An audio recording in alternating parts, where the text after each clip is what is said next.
I know that this time right now is so overwhelming for everybody in whatever capacity, wherever you are. If you are seeing this, if you are hearing this, I want to tell you I feel you, and I send so much love to you right now in these times. We've entered into a time that we've never seen in modern history before, where some invisible hand has reached over the entire family of humanity and pressed a reset button.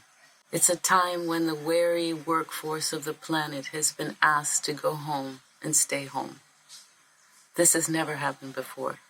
If we look at it from the positive perspective, we have a moment just to look at how humanity has developed, what we'd like to change about ourselves and the rest of the world.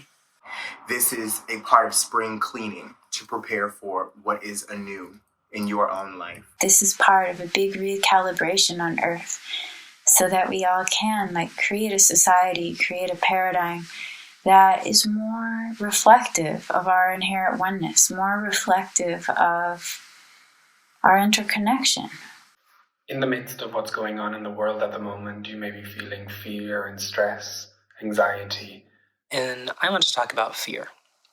I think it's very apropos considering we just had, the Saturn-Pluto conjunction in Capricorn. When we think of Capricorn, we can think of the goat. When we think of the goat in Capricorn as an archetype, we can think of the Akkadian Greek god, Pan, the god of the wilderness and of the beasts. And we want to think of panic.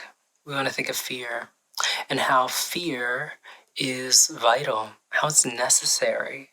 It is almost the covenant of living within one of these flesh bodies in the matrix of matter, and it can be manipulated, and it can spiral on its own. It's mimetic as well as magnetic. It's seductive, draws you in, and it spreads very quickly, just like a virus. Maybe, just maybe, beneath all that fear is a deeper longing, and it's a deeper longing for love, nourishment, protection, and security.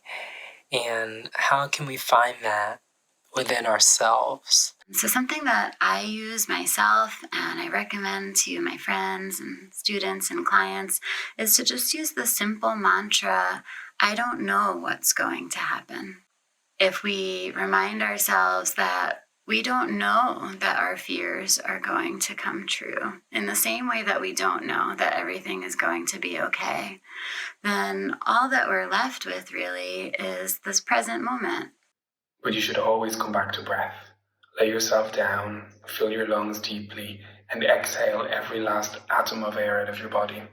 Always remember that breath is a gift. Take a moment to take a deep breath in and out. Scan through the body from the top of the head on down. Wherever it feels good, say, this is me. This is my true self. And wherever it feels dysregulated, say, oh, that's my human. Send him or her love. Practice that throughout the day so that you rewire your brain and body system to self-identify as the truth of who you are while sending love. Whatever you do in these very moments are going to help you to figure out where the next path for you leads. The fear of this moment, the contraction of this moment will lead to a great birth, a great new light, a great new awakening. You can use this difficult challenge as an energetic portal to incarnate more of your wholeness, more of your bigger essence, your higher self, into this physical form. We have a choice, like every other moment in life. We can go to fear, worry about if we have enough, our security, our finances, or we can stay home and reflect. Reflect on all that we do have. Reflect on the people who don't have. And think about each other. And this affects so many different people in so many different ways. So many people are dying. So many people are being affected by this. So many people are being sick. And we have to show up for them. We have to take care of them. We have to create networks. But that's just what humans do. That's natural. And we will do that. And this really allows us to tap back into ourselves. What does it mean to be part of a community? What does it mean to be around people who uplift you? What does it mean to be around people who spread love on a regular basis? But then also, how do you spread love inside yourself? This is a golden opportunity to think about what it is to be human. To think about everybody as you think about yourself. To do what you would do to others as you would hope people would do to you. Reach out to somebody that feels isolated and send them love and kindness too. One of the best ways we can help ourselves is to give our gifts out into the world. So no matter what, we can keep our hearts open. And really, that's our only job as humans, to keep our hearts open no matter what. And when we do that, what happens? We naturally care for ourselves. We naturally care for others. We naturally care for the earth. Rather than go into fear of not having enough, fear of not paying rent, fear of everything, of being sick. Instead, look to your neighbors and see if there's an elder who is most at risk, and if you can do shopping for them, and try to connect in that level. Stay home, and maybe people who are too tired to interact with their children or their loved ones, take the time to enjoy the simple things in life. All this time that we are all set to have home, working from home, spending time alone or in self-quarantine, to really confront our shadows and confront, the content within our own psychology that, we haven't had to face because we go and we do our mundane tasks at work and we have our activities outside in the world that distract us. None of that anymore at this time. We live in a world of distractions. We can distract ourselves from morning to night without ever going within.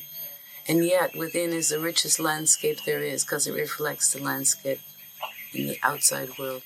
The beauty, the peace, the perfection. So in conclusion, I would urge people with this beautiful time that's been granted to think about some of these things and how we can, in our small way or even a large way, have more respect for the planet that hosts us. And Gaia gets a break. And how rich is that? And slowly but surely, as more of us open our hearts and keep our hearts open, we begin to lay the bricks until we finally have created enlightened society. When we finally have created a society that supports us in living decent lives, and living without fear, and living without unnecessary struggle. So lots of love to everyone, and I'm here for you, and I feel you here for me, and we can all continue to be there for each other as open hearts. This is going to be helpful for you. Give yourself some time to rest, visualize, meditate, whatever that's necessary for you to do. And I hope that you guys are able to weather this storm as positively and as optimistically as possible. I'm sending you guys so much love. Ashe. Sending love and blessings your way. Aho. Take care. Much love.